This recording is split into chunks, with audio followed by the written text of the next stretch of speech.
Welcome! My name is Carolyn Neelachlan, and I am your hostess with the mostest, here to bring you action and recipes in a post-Thanksgiving episode of From Paper to People's Family Cookbook. First, a big thank you and welcome to the podcast's newest patron, Linda Sparks. She's supporting at the Sprout level. To help keep this podcast moving forward, I need you to join Linda by supporting me monthly at patreon.com/join/AncestorsAlive. There are supporter benefits including swag, genealogy assistance, and private posts on my otherwise public blog, which features articles and videos I don't share elsewhere. Second, the podcast is now available on Deezer. Finally, like they only said so months ago, but there it is. It's finally there for you, and I'll put the link for you in the show notes. Today, I want to talk about creating and recording new holiday recipes so that they can be traditions for future generations. But first, the U.S. genealogical community is facing an urgent issue. We need to discuss that and how you can take action. The U.S. Citizenship and Immigration Services Genealogy Program is, according to their words, a fee-for-service program that provides researchers with timely access to historical immigration and naturalization records of deceased immigrants. Basically, you pay them, they find and deliver a record for you if it exists. The USCIS's fee structure and behavior are governed by rules through the Department of Homeland Security, which is a federal agency. On November 14th, the USCIS proposed a new rule allowing for fee increases so that record seekers will have to pay more for the files that are of primary interest to genealogists and historians: C files, A files, and alien registration files. Right now, a search for a file costs $65, and a copy of that record for your own personal use costs another $65. That right there is a heck of a lot of money to me. Under the new proposed rule, the cost would skyrocket to $240 just to search for the file, and potentially as much as $385 for a copy of the file once found. There's no way to say this nicely. That's nuts. It's opportunistic monetization of an ever-growing research community, a proposed rate hike of up to 492%. I've seen bots on Twitter pretend to be genealogists to data mine and cause arguments, so as an identifiable community, we've obviously arrived. But this is proof beyond all else. When government agencies seek to make obscene amounts of money off of all levels of researchers, you know your community is taken seriously. So let's make them listen by taking them seriously too. We have until December 16th, 2019 to read and comment on the proposed rule, and that's precisely what I am asking you to do wherever you live.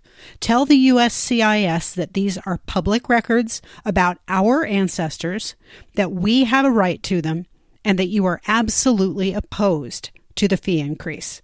I mean, seriously, can you afford $625 for a single piece of paper? No matter how much valuable information it yields?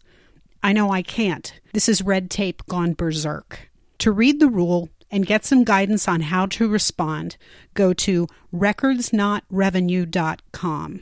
It has explanations and links to the rule itself and to the comment portion of the rule site. The Legal Genealogist has written a very helpful blog post about this, and Jennifer Mendelsohn has written a similarly helpful article on medium.com. I'll provide those links in the show notes.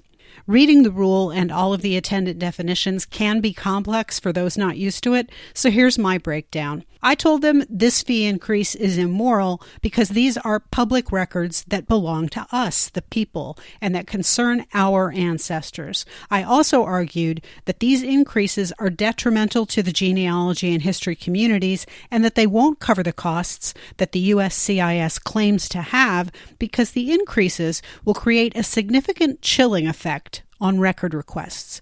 Better to do an increasing level of business at $65 per request and $65 per document delivery than to lose business to FOIA or to lose a considerable number of transactions at $625 apiece. U.S. residents, you can and should send a copy of your remarks to your senators and to your representative.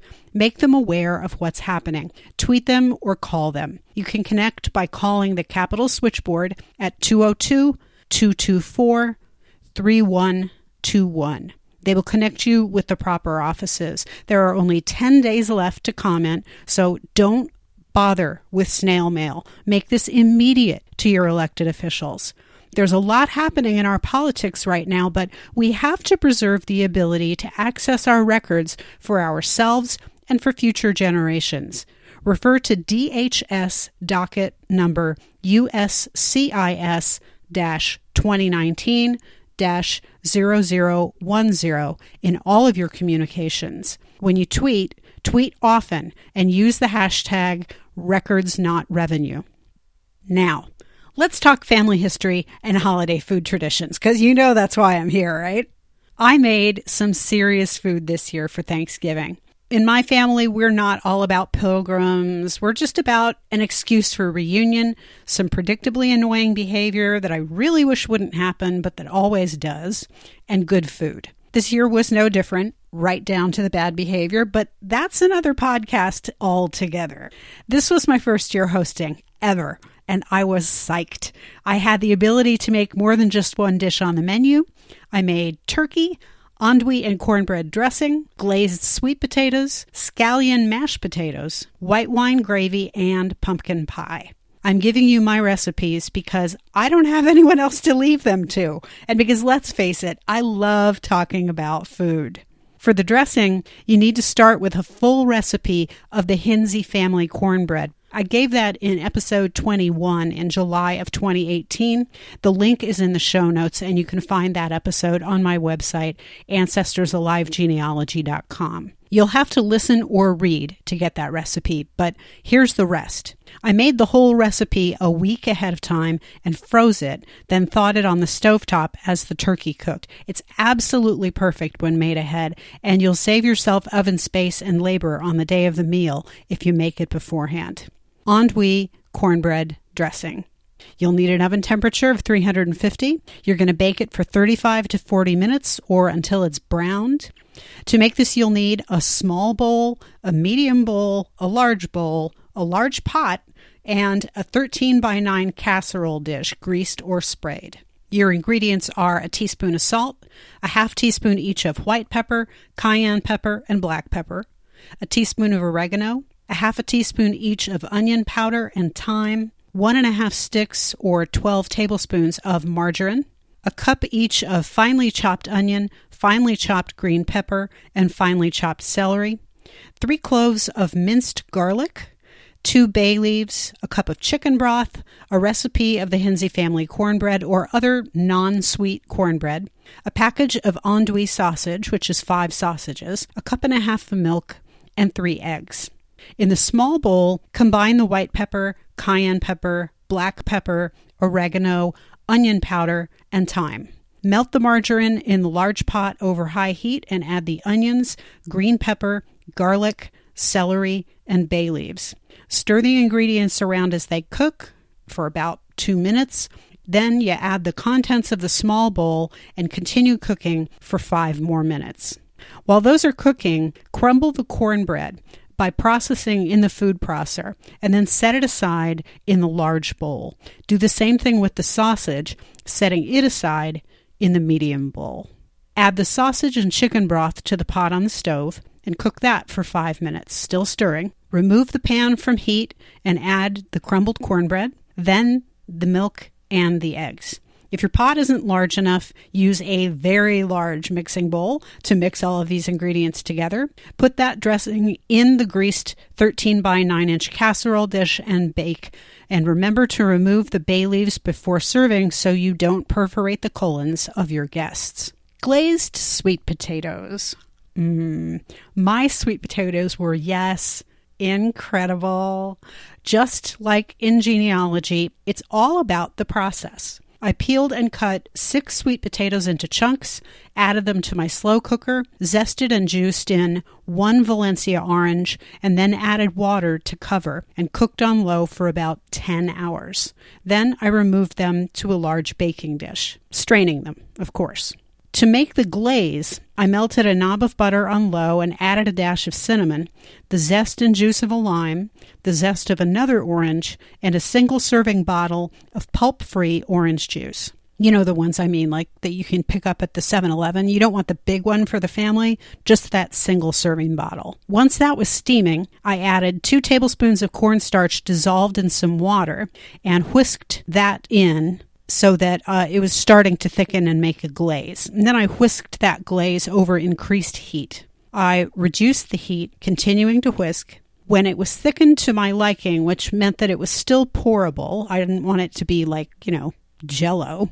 I removed it from the heat, I poured it over the sweet potatoes, and then baked the sweet potatoes for about 15 minutes at 350 just to heat them through. Then I served. As for the pumpkin pie, I made the pie a day ahead of time, homemade filling from scratch in a homemade crust. Now the crust is really, really easy. It's a press-in oat bran or pecan crust. I made it with pecans this time. It took a half a cup of butter or margarine. I used butter this time, slightly softened, a tablespoon of coconut sugar. The most important thing is don't use regular white refined sugar, a cup of flour, and a half a cup of oat bran, or in this case, I used finely chopped pecans. Blend all ingredients in the food processor until the ingredients combine and form a ball. Grease a 9.5-inch pie plate and pat the crust in by hand. Prick a few holes in the crust with the tip of a knife. Lay in a piece of waxed paper, foil, or baking parchments. Set in pie weights and bake at 350 degrees for approximately 20 minutes or until browned. But you have to watch this crust carefully. Even coconut sugar burns. Though it doesn't burn as quickly as regular sugar, it can still burn if you're not careful. Then you let it cool a little bit so that you don't burn yourself when you remove the pie weights and remove the parchment or whatever foil, whatever you're using, and let that crust cool completely before you pour in the filling. Here's the filling. It's really good. It's spicy pumpkin pie filling, and I make the whole thing absolutely from scratch. You're going to need a mixer or a food processor, a 9.5-inch pie plate, your favorite pie crust baked for 10 minutes at least, and that's what I just gave you, a pie crust. So here's the pumpkin puree. Prick holes in the skins of 1 to 2 whole organic pie pumpkins. They're kind of small. And bake for about 1.5 hours at 350 degrees, just like you'd bake a potato. When the skin gets darker and almost leathery, you remove the pumpkins from the oven. Peel off the skin, remove the seeds, puree the meat of the pumpkin in the food processor, and if you do puree ahead of time, you probably won't have to whip the pie filling for strings, which is a good thing because it makes life that much easier. The filling is 2 teaspoons of ground cinnamon, 1/3 of a cup plus 1 tablespoon of granulated fructose, although you could make some of that coconut sugar if you wanted to, a half a teaspoon each of ground ginger, ground nutmeg, and ground allspice, just a teeny dash of cloves, a half a teaspoon of maple syrup, although you could go a little heavier with that if you wanted to, a dash of salt, a half a cup each of milk and heavy cream, 3 eggs beaten, and 2 teaspoons of tapioca flour or cornstarch. Combine all filling ingredients in a large bowl using the whisk. If you have a food processor, use it instead because that makes it even nicer and lighter. Whip until the filling is fluffy and light. Immediately pour the filling into the shell and bake. Let it cool on a rack. I substituted oat milk for the milk and cream and margarine for the butter in the crust, and I'll tell you, it really was delicious. So this pie can be dairy-free if you want it to be. Now my scallion mashed potatoes. For those mashed potatoes, and as a partly Irish girl, I am all about the potatoes. I peeled, cut, and boiled about 8 russet potatoes for 6 people. While the potatoes were boiling, I heated a few cups of chicken broth and added chopped scallions. Once the chicken broth boiled on high heat and the scallions just brightened in color, I removed that little pot from the heat and added a big knob of garlic butter. And that butter melted while I was dealing with the spuds. Once the potatoes were done, I drained them, returned the potatoes to the pot off the heat, and added the chicken broth, scallions first. Of course, you have to stir that in order to get the consistency that you want. A little salt, a little pepper, and Bob's your uncle. The flavor of the scallions permeated the potatoes without overpowering them or anything else on the plate, and they were super. Now, white wine gravy. This is my specialty. No matter where I go, I beg to be able to make the gravy because this is the gravy, okay? And I like to make buckets of it too because I'm all about the gravy for the leftovers. This is my signature gravy. So I bought an inexpensive bottle of Sauvignon Blanc, which is a dry white wine. I had stuffed the turkey with cut sections of 2 different kinds of organic pears. So the pan juices were slightly sweet, and that helped to keep the turkey extremely moist and really nice. While the bird rested after it had roasted, I boiled the wine to eliminate the alcohol, then heated the drip pan with the juices, and I whisked in a box of good turkey stock. I added the boiled wine and a handful of herbe de Provence, though any aromatic herb combo would do. I thickened partly with fine white flour and partly with cornstarch dissolved in water. Lots of whisking and then some cooling later. It was the right thickness and temperature. I salted it to taste, and bam, we had us some gravy. Now, if you ever try any of my recipes, please let me know how they go for you. I believe in a flavorful table, so there's a lot going on here, even for one dish, let alone for the entire table full of food. Now, moving forward and incorporating family history into this food discussion, how can you make your holiday present into new traditions? Give your recipes, written or typed, to everyone in your family. Give them to your holiday guests when they eat the finished products at the meal you're serving. When my mom knew she was dying, she assembled a book called Our Favorite Recipes and gave a bound copy to every family member at her last Christmas. She asked me to show her how to use the reference and citation functions in WordPerfect, and she assembled the book using WordPerfect. It had everything, a table of contents, chapters, everything.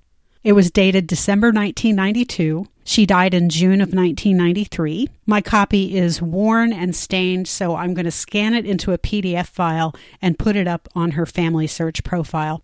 I don't ever want to lose it, and I want my cousins and other family to be able to access it at will. I'm so grateful that she thought ahead like that, and that the grandchildren she never got to meet will benefit from it in the coming years. We as family historians have to continue to think of today as being tomorrow's history, and to leave a pathway and a file of information for those who come after us so that they don't get as frustrated as we do when we're trying to reassemble our own family trees. Don't let them regret not having secured information from you. Save it for them. Attach your recipes to your own family tree profile, along with the stories that should accompany each recipe. As family historians, we don't only seek the past, we must also detail the present. And that's all for today. Thanks so much for listening. Please take action on the proposed USCIS rule and spread the word. Tweet about it using the hashtag that I gave you. Otherwise, do your research. Don't be a Jeffrey. Preserve your present for the future. And above all, expect surprises.